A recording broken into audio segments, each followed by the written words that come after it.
Sup, you beautiful bastards! This is unlimited money. Social media always finds a way to keep me hooked. We see what other people are doing, cute pet videos. And now it's 2 a.m. in the morning.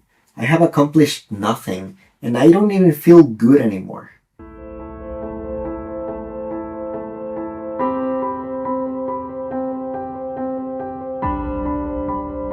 Social media feels like a never-ending source of entertainment, connection, and validation.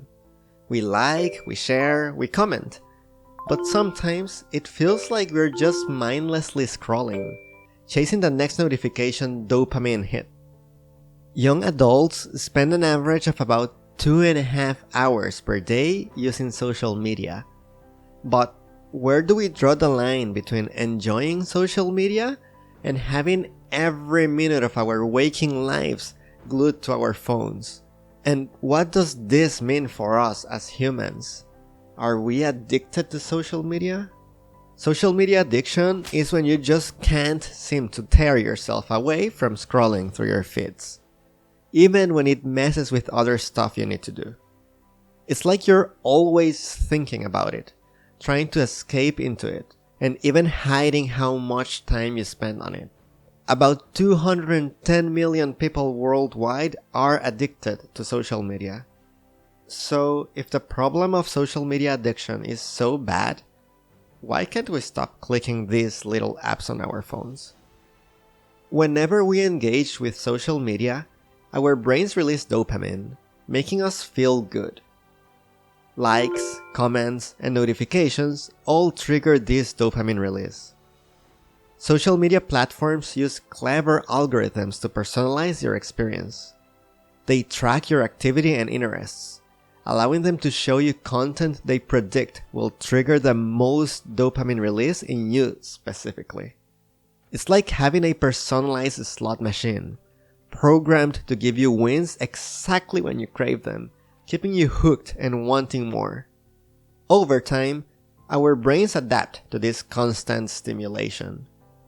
The parts that control reward and impulse can become more sensitive to social media cues, making it even harder to resist the urge to check our phones. As our brains adapt, they may need a stronger dopamine hit to feel the same satisfaction. This can lead to needing more and more likes, or seeking out more stimulating content to get that initial good feeling. Furthermore, the constant multitasking during intense social media use, by this I mean moving from one meme or video to the next, short to short, can actually shrink a part of your brain called the anterior cingulate cortex. This little brain region is super important for memory function and keeping impulsive behavior in check. So, the more you multitask on social media, the more likely you are to make impulsive decisions and struggle with remembering things. Ever scroll through social media and feel like everyone else is living their best life while you're just stuck at home? Yeah. Well, we've all been there. It's like a constant parade of picture-perfect moments, traveling to exotic places, partying with friends, living the dream. And there you are, sitting on the couch in your pajamas, wondering why your life doesn't look like that. It's what's called negative social comparison, and let me tell you, it's a real downer. This whole comparison game messes with your head, making you think you're not good enough or that life is just unfair. But here's the thing, and this is something we kinda know, but at the same time, it still affects us. What we see on social media isn't always the full picture. I mean, obviously, but it still affects us. People tend to only post the highlight reel of their lives, leaving out all the messy and not so glamorous stuff. And when you feel bad about yourself for not measuring up to these unrealistic standards, this can take a toll on your mental health. It can fuel anxiety, depression, and even body image issues. Researchers are sounding the alarm about how much time teens spend on social media, and how this affects their brains, which are still undergoing significant changes. Online peer influence and social rejection affect the development of their brains, related to processing social rewards, learning emotional skills, and figuring out what others are thinking. In a study about social media, they found that girls who used it often ended up having lower emotional intelligence. Social media messes with our real-life social skills.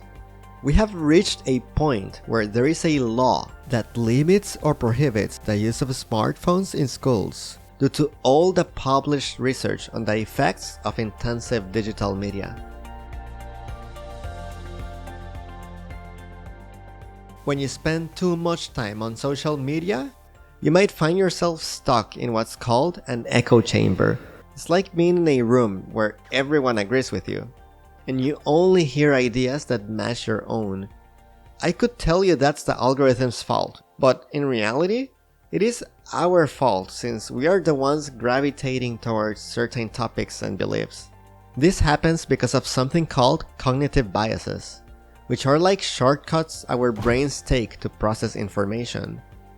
We tend to seek out and believe things that confirm what we already think, and social media makes it easy to find those ideas without ever seeing anything different.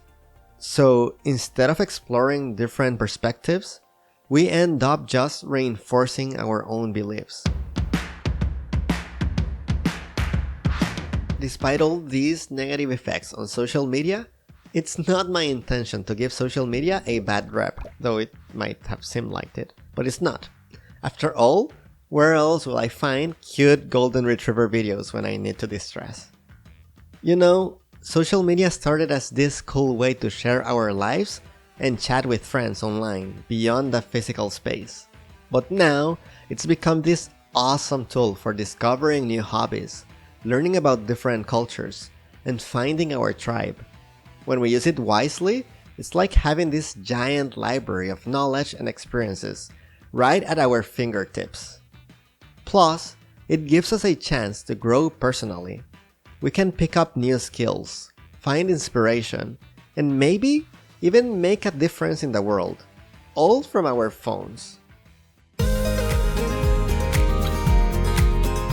To tackle the challenges of social media, let's break it down into some simple steps. First off, consider taking a social media detox. Give yourself a break from the endless scrolling and refreshing. Research actually shows that even taking just 1 week off of social media can lead to improvements in well-being and anxiety levels. Consider dialing down those notifications. Do you really need to be alerted every time someone likes your post or sends you a message? Probably not. Now let's talk about the content you consume. Be mindful of what you're feeding your brain. Just like you watch what you eat to stay healthy, it's essential to monitor what you're consuming online. Take a moment to review your settings and make adjustments to filter out any negativity or excessive noise. Remember, you're in control of what you see and engage with on social media. Lastly, I urge you to keep the conversation going. Discuss the impact of social media with friends, family, or even your online community. Share your experiences, concerns, and insights in the comment box below.